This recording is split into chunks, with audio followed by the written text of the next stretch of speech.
Ce livre est dédié à ma petite planète, Émilie, l'amour de ma vie. C'est avec elle que j'ai connu le sentiment qu'on ressent quand on aime pour la première fois. L'amour de cette femme m'a éduqué. Il a pansé mes blessures, m'a guéri de mes maux. Il a comblé mes carences affectives, changé ma vie et m'a complètement métamorphosé. Je l'aime avec acharnement et détermination. Je l'aime avec feu et conviction. Je l'aime à mourir. J'ai compris qu'il faut l'amour du temps. Les hommes et les femmes ne sont pas faits pour se comprendre, mais ils sont faits pour s'aimer. Je rêve qu'un jour, quand on sera vieux, Émilie rassemble autour d'elle ses enfants, ses petits-enfants, pour leur raconter notre histoire d'amour, et moi autour d'une table dans un bar des sentimentalistes, un verre à la main, pour porter un toast à la santé de ces amoureux qui peut leur déter la vie. Un jour, je l'ai vue sortir de chez elle une fois. Je l'avais plus revue avant 5 ans. J'avais l'impression de tomber amoureux d'une femme mystérieuse, mais je l'aime jusqu'à l'autre côté de ces mystères.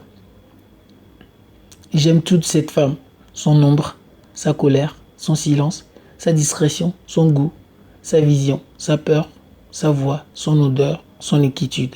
Émilie est une femme qu'on aime à vie. Quand je suis en tête à tête avec nos souvenirs, c'est des larmes, des sourires, des joies qui transpirent. J'ai l'amour de cette femme au fond de mes veines. Même à 90 ans, je serai toujours jaloux de voir un homme s'approcher d'elle. Toute ma vie, je n'oublierai jamais ce coup de fil qui m'a fait vivre le tiers de ce grand bonheur avec Émilie. Ce coup de fil qui résonne encore dans ma tête et que j'entendrai toute ma vie.